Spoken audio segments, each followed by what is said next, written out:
Perkenalkan, kami dari kelompok 2 akan mempresentasikan materi tentang peramalan permintaan berbasis data. Di era bisnis modern seperti sekarang, keputusan tidak bisa hanya berdasarkan perkiraan saja, tetapi harus menggunakan data agar lebih akurat. Melalui video ini, kami akan membahas mulai dari pengertian, konsep, contoh, kasus, hingga manfaat dari peramalan permintaan berbasis data. Yuk, langsung kita mulai. Jadi, peramalan permintaan berbasis data adalah proses memprediksi kebutuhan produk atau layanan di masa depan dengan menggunakan data historis dan teknik analisis, seperti statistik atau machine learning. Tujuan utamanya adalah untuk membantu bisnis dalam mengambil keputusan yang tepat, terutama dalam hal pengelolaan stok, perencanaan produksi, penjadwalan tenaga kerja. Tanpa peramalan yang baik, bisnis bisa mengalami dua masalah besar, yaitu kehabisan stok saat permintaan tinggi atau kelebihan stok saat permintaan rendah. Dengan menggunakan dua data tersebut, maka perusahaan dapat meminimalkan risiko yang terjadi.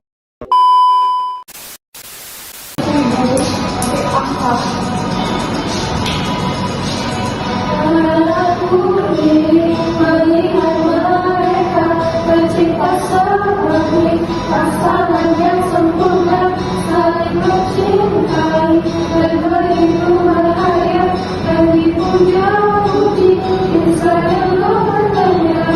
Aku memandangmu dan tersadar betapa beruntungnya ada cinta seperti cintamu kepadaku.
Dalam peramalan berbasis data, ada beberapa konsep utama yang harus dipahami.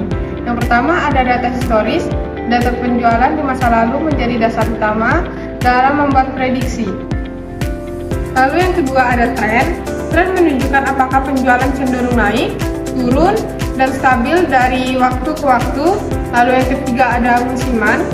Contohnya penjualan meningkat saat weekend atau hari libur. Lalu yang keempat ada faktor eksternal seperti promo, cuaca, kondisi ekonomi, dan event tertentu. Semua faktor ini saling berkaitan dan membantu menghasilkan prediksi yang lebih realistis. Jadi peramalan bukan sekedar menebak, tetapi berdasarkan pola yang sudah terjadi sebelumnya.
kita lihat contoh sederhana pada restoran ayam geprek.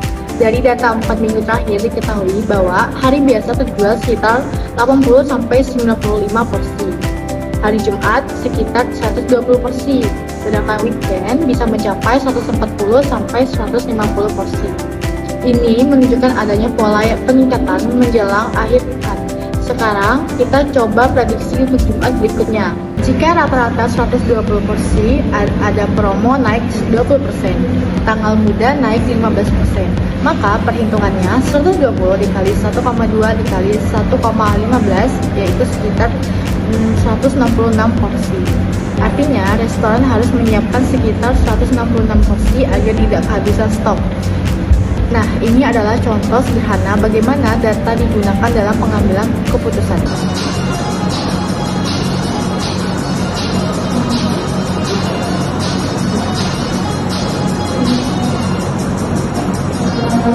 Cinta sementara, aku merasa bahagia. Kalau bertugas lagi dahulu, ku rasa bagai di surga.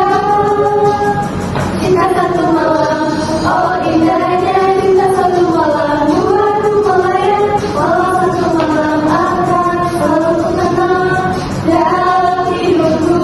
Cinta satu malam, oh indahnya cinta satu malam, buatku melayang, walau satu malam akan selalu tenang selamanya.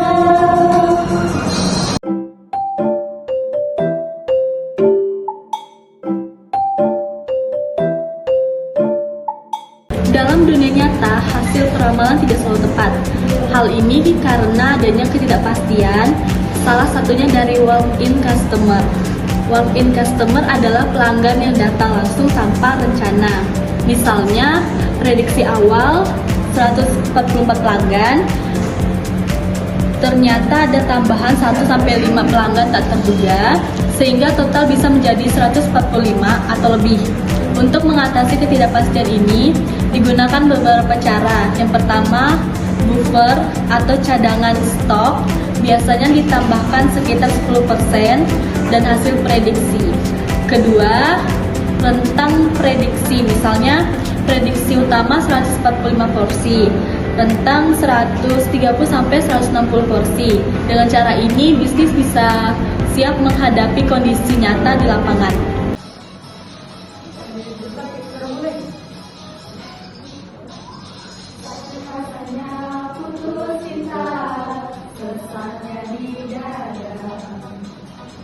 Membuat kita jadi kenangan,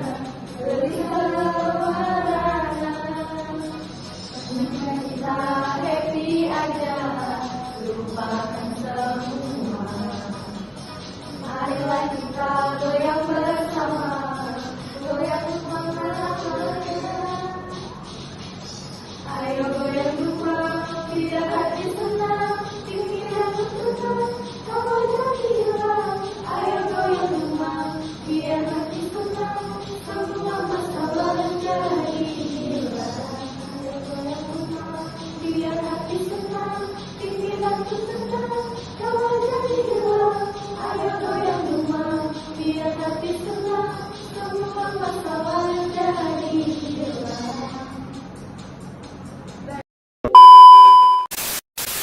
Setelah melakukan ramalan, langkah berikutnya adalah implementasi dalam bisnis. Beberapa strategi yang bisa dilakukan antara lain: 1. Manajemen stok, menyiapkan bahan baku sesuai hasil forecast dan buffer. 2. Tenaga kerja, menambah stok saat hari ramai seperti weekend. 3. Strategi promosi, promo dilakukan saat hari sepi untuk meningkatkan penjualan. 4. Pengelolaan menu, fokus pada menu yang paling laku saat permintaan tinggi. Selain itu, peramalan juga bisa dikembangkan menggunakan teknologi seperti 1. Excel atau Google Sheets, 2. Sistem POS, Point of Sale, 3. Bahkan machine learning di masa depan.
I just had to let you know you're